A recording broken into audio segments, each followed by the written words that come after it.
Beralih ke informasi lain, pemirsa, dua warga negara Indonesia diduga terlibat dalam pengeboman gereja di Jolo, Filipina yang menewaskan 22 orang. Menurut pemerintah Filipina, pengebom bunuh diri adalah pasangan suami istri asal Indonesia yang dibantu kelompok terkait ISIS.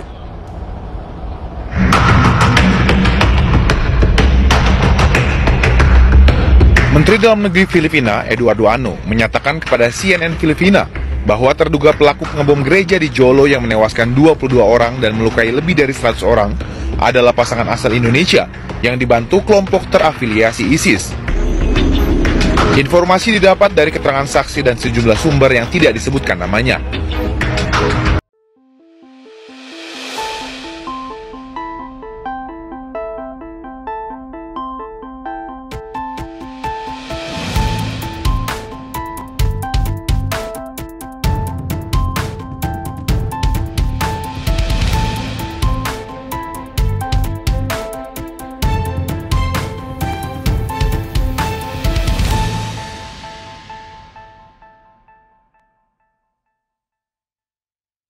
Salam damai sejahtera bagi kita semua. Kembali dengan saya di channel Gereja YouTube. Terima kasih bagi teman-teman yang senantiasa mendukung dan mensupport perkembangan channel ini. Tuhan Yesus memberkati kita semua. Pada kesempatan kali ini saya membagikan bagi kita semua sebuah video di mana momen penjelasan Bang Effendi Usma tentang sasaran tempat ibadah. Terduga pelakunya orang Indonesia, agamanya Islam. Dan masih banyak lagi teroris dan pemboman wilayah yang terjadi di Indonesia karena gagal paham dalam mempelajari agama, maupun para pemimpin yang mengajarkan yang salah ketika dalam dakwaannya, sama seperti Ustaz Somad, Ustaz Kainama, Ustaz Yahya Waloni dan banyak lagi. Oleh karenanya saudara langsung saja kita saksikan videonya, berharap teman-teman untuk menonton video ini sampai selesai supaya saudara dan saya tidak gagal paham. Ini dia videonya yang berikut ini. Bapak Ibu semua, setelah menonton cuplikan video di awal tadi, terduga dua warga Indonesia di daerah Filipina melakukan bom bunuh diri Bapak Ibu di sebuah gereja. Nah, hal ini sangat kita sayangkan Bapak Ibu ya, sangat kita sayangkan. Kenapa beliau-beliau ini rela melakukan hal yang sangat konyol menurut saya ya. Melakukan hal yang sangat konyol. Melakukan bom bunuh diri, menewaskan dirinya dan juga menewaskan orang lain. Apa yang didapatkan dan apa yang diharapkan dengan melakukan itu semuanya? Apakah mereka berpikir dengan melakukan itu mereka sudah beribadah? Mereka sudah melakukan dan menjalankan syariat, menjalankan ajaran dan sebagainya? Saya rasa tidak, saudara ya. Saya rasa tidak. Kemungkinan ilmunya begitu dangkal untuk memahami apa yang perlu mereka pahami. Membaca apa yang perlu mereka baca. Di saat mereka membaca sesuatu dan matanya tertuju terhadap apa yang mereka baca, dan ditambah ada orang yang memberikan penafsiran yang salah terhadap orang yang membaca itu, maka orang tersebut Bapak Ibu akan melakukan hal-hal di luar kewajaran dan di luar akal sehat. Bagi saya pribadi, ketika saya merenungkan banyak hal, semua agama itu mengajarkan kepada kita itu hal-hal yang baik. Ya, bagaimana kita bisa mengenal Tuhan lebih dekat, itu semua agama mengajarkan. Bagaimana kita bisa hidup berdampingan antar sesama, saling menghormati, saling mengasihi, saling menyayangi, saling membantu, dan saling tolong-menolonglah di antara satu sama yang lain. Saya rasa semua agama mengajarkan hal seperti itu Bapak Ibu. Nah Bapak Ibu yang kasih Tuhan, saya ingin mengajak kita semuanya untuk melihat kembali apa yang disampaikan bagaimana cuplikan video di awal tadi. Mari kita lihat sama-sama. Beralih ke informasi lain, pemirsa, dua warga negara Indonesia diduga terlibat dalam pengeboman gereja di Jolo, Filipina yang menewaskan 22 orang. Menurut pemerintah Filipina, pengebom bunuh diri adalah pasangan suami istri asal Indonesia yang dibantu kelompok terkait ISIS.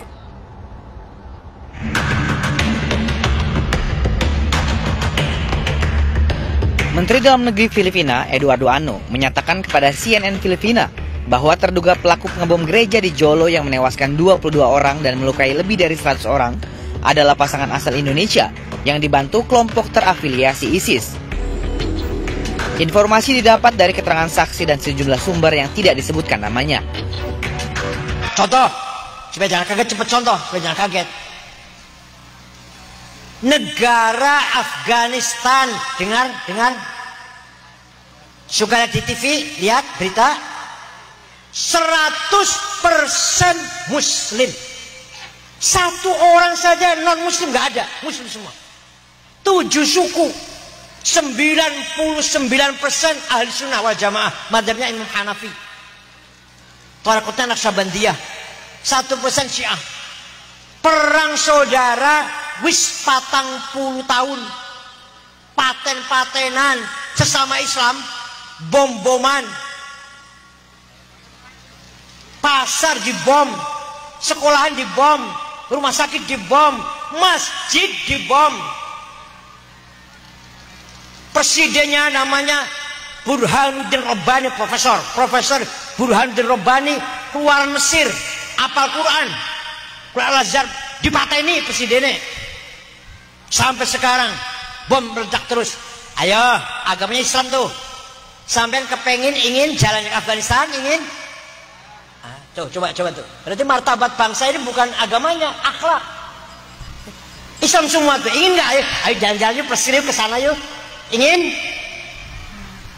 Setornya. Kenapa Timur Tengah itu gagal jadi negara? Orang Islam ini susah diajak bernegara. Susah. Orang Islam ini paling gampang diajak memberontak. Orang Islam itu kan baca Al-Quran. Al-Quran itu imamuna. Dalam Islam itu Al-Quran adalah imamku. Jadi kalau orang Islam itu baca Al-Quran, itu seperti mendapat perintah langsung. Dan dia nggak mau ada negara yang menjembatani ini. Nggak gampang itu ngajak orang Islam masuk negara. Wa qatiluhum hatta la takuna fitnah. Kalau Qurannya bilang begitu, dan perangilah mereka sampai nggak ada fitnah. Perang orang itu. Berat orang Islam ini diajak untuk menerima negara. Nah, di Indonesia ini capek para ulama ini. Udah nyeret ini kesultanan Islam ini datang menerima republik, ya sudah. Ini yang menurut saya, khawatir saya, ada yang rawan ini, yang memprovokasi seolah-olah ini belum final, padahal ini udah dianggap final. Nah, saudara dikasih Tuhan, bagaimana tanggapan Bapak Ibu setelah mendengar cuplikan videonya, apa yang disampaikan oleh Bapak Profesor Aqil Sirot? Saudaraku, mari kita renungkan baik-baik. Kenapa kita bisa melakukan hal konyol? Kita bisa membunuh diri kita sendiri, kita bisa meletupkan diri kita sendiri, dan ada banyak orang-orang yang tidak berdosa, yang tidak bersalah, kehilangan nyawa secara tidak wajar dikarenakan ulah kita.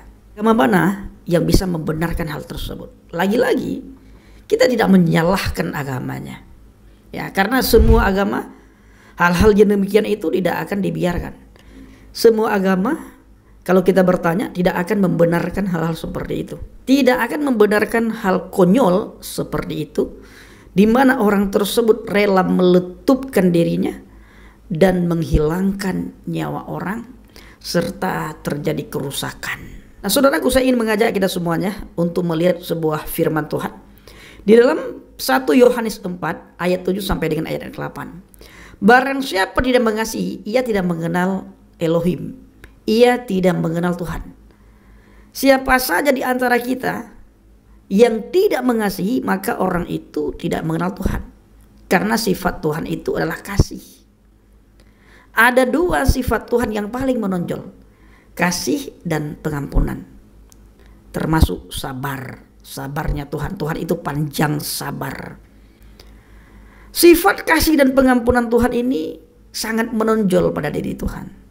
Apabila kasih Tuhan tidak ada, pengampunan Tuhan tidak ada, siapa saja yang melakukan kesalahan dan dosa, detik itu dia melakukan kesalahan dan dosa, detik itu dia mengalami maut, mati, tempatnya langsung neraka, saudaraku. Tetapi karena kasih dan pengampunan Tuhan, ditambah lagi Tuhan itu panjang sabar, dia menunggu pertobatan kita, saudara. Dia menunggu pertobatan setiap kita. Maka kita harus menyadari Tuhan itu maha pengasih dan Tuhan itu maha penyayang.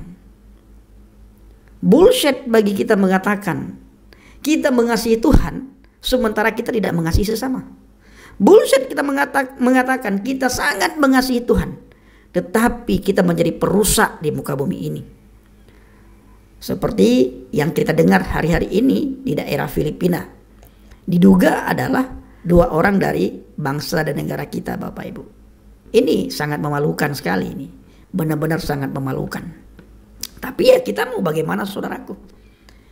Dikarenakan orang itu tidak sungguh-sungguh mengenal Tuhan, maka terjadilah hal yang tidak wajar. Ini di luar kewajaran. Sebagaimana saya katakan tadi, tidak ada satupun agama yang membenarkan hal seperti itu. Maka bila ada agama yang membenarkan hal itu, siapapun saudara, ya tinggalkan agama itu. Cari agama yang bisa membawa saudara kepada kedamaian, yang bisa membawa saudara kepada ketenangan, yang bisa membawa saudara kepada cinta terhadap sesama. Kita mengasihi Tuhan, tetapi kita juga harus mengasihi sesama. Kalau Yesus, Bapak Ibu, saya sering berkata bahwa saya suka sekali kalimat ini. Ya, ketika Yesus hadir ke dunia ini, mengajarkan kepada kita semuanya bagaimana kita mengasihi Tuhan dan bagaimana kita mengasihi sesama. Dan semua agama juga mengajarkan hal yang seperti itu. Semua agama, bagaimana kamu bisa mengasihi Tuhan, bagaimana kamu bisa mengasihi sesama, bagaimana kamu dekat dengan Tuhan dan dekat dengan sesama. Nah, tetapi Yesus maju beberapa langkah, dia berkata kepada dunia, aku berkata kepadamu, mulai sekarang kasihilah musuhmu dan doakan mereka yang menganiaya kamu. Nah, ini tidak sanggup dilakukan oleh orang dunia. Tetapi tidak ada yang mustahil bagi orang-orang yang percaya kepadanya, karena kita dimampukan oleh firman-Nya. Ketika kita melakukan satu hal yang konyol, seperti yang kita dengar hari-hari ini yang terjadi di Filipina, maka ada kuasa Ruach HaKodes, ada kuasa Roh Kudus dalam hati kita yang memberikan teguran kepada kita, yang mengingatkan kita, yang memberikan keinsafan kepada kita, sehingga kita tidak lakukan hal-hal yang konyol, saudaraku. Maka saya katakan, Yesus ya bukan saja mengajarkan kita bagaimana mengasihi Tuhan dan kasihi sesama, tetapi dia mengajarkan kita bagaimana kita memperlakukan orang yang tidak seiman, seagama, seakidah, dan bagaimana kita memperlakukan orang yang membenci kita, alias orang yang memusuhi kita. Ya, ini diajarkan oleh Yesus. Makanya firman Tuhan mengatakan, kasihilah musuhmu, doakan mereka yang mengenai kamu. Segala kejahatan kamu harus membalas dengan kebaikan. Tidak boleh membalas kejahatan dengan kejahatan, tetapi balaslah segala yang jahat dengan kebaikan. Jadi Elohim adalah sumber kasih. Elohim lebih dahulu mengasihi kita, maka inisiatif dan prakarsa kasih berasal dari Tuhan dan ditunjukkan kepada segenap ciptaannya. Maka sebagaimana saya katakan tadi, bullshit ketika ada orang di sekitar kita yang mengatakan begitu taat terhadap Tuhannya, tetapi orang tersebut tidak bisa mengasihi sesama.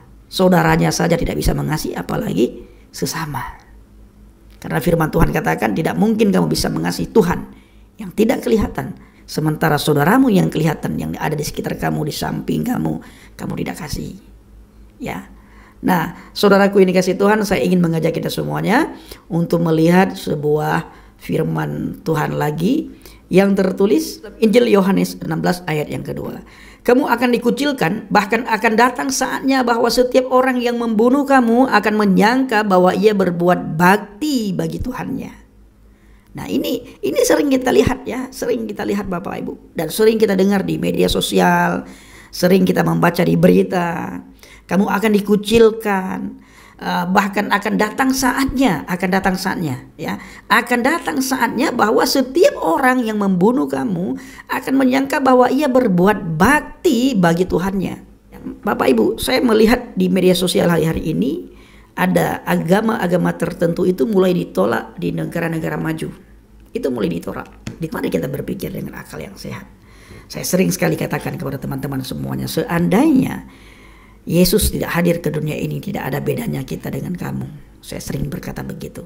Begitu Yesus hadir, itulah yang membuat perbedaan antara ajaran saya dan ajaranmu. Sebagaimana saya katakan tadi, semua ajaran itu, semua agama itu mengajarkan bagaimana kita bisa mengasihi Tuhan dan bagaimana kita mengasihi sesama. Tetapi Yesus mengajarkan, kasihilah musuhmu, doakan mereka yang menganiaya kamu. Dan ini Bapak Ibu, saya belum mendapatkan dari ajaran manapun. Ya, belum mendapatkan dari ajaran manapun. Maka dari itu saya selalu berkata, ayo carilah Tuhan, maka engkau akan hidup. Yesus juga berkata bahwa kita tidak akan bisa hidup di luar Dia. Di dalam Dia ada hidup, dan hidup itu adalah terang dunia. Skim tadi penjelasan Elia Mirun, ini terwujud karena prinsipnya setiap agama di dunia ini adalah sesuatu yang memang secara sengaja diciptakan oleh Allah. Perbedaan-perbedaan yang ada adalah memang sesuatu yang dikehendaki oleh Tuhan, karena itu segala sesuatu, perbedaan-perbedaan yang terdapat di antara kita adalah sepenuhnya kehendak Tuhan. Tidak perlu ada upaya untuk meruntuhkan antara satu dengan yang lain, karena keberagaman adalah wujud kecintaan Tuhan terhadap dunia ini dan terhadap semua agama dan terhadap semua makhluk. Demikian dulu saudara-saudara sekalian, pembelajaran kita di episode kali ini. Saya selalu menunggu masukan dan komentar-komentar dari saudara-saudara sekalian demi perkembangan channel Gereja YouTube ini. Saya menyudahi episode kali ini. Shalom, Om Swastiastu, Nama Budaya, salam kebajikan, salam sejahtera, Tuhan Yesus memberkati. Cukup rupiah 10,000 per pekan. Puji Tuhan kita dapat menjadi dampak, menjadi bagian pembagian Alkitab gratis. Saudara Gereja YouTube mau enggak ambil bagian dalam program membagikan 1 juta Alkitab gratis di Indonesia? Saya percaya pasti mau. Dari Gereja YouTube buat gerakan membagikan 1 juta Alkitab ke seluruh pelosok Indonesia. Pasti saudara mau satu Indonesia faham Alkitab. Kita punya sebuah program membagikan 1 juta Alkitab gratis di Indonesia. Ya, jadikan Indonesia dengan membagikan Alkitab, membagikan kabar baik, dan pastinya kita mau membagikan Alkitab dengan bentuk fisik. Nah ini, kalau kita bersama-sama dukung ini bisa bergandengan tangan, kita gunakan channel Gereja YouTube untuk terus bergerak maju dan berdampak mewujudkannya bersama. Misinya apa? Kita ingin mencetak 1 juta orang yang hafal dan haus akan firman Tuhan, yaitu melalui Alkitab gratis. Nah kalau ini bisa terjadi, 1 juta penduduk Kristen Indonesia bisa membaca Alkitab, maka kalikan 10.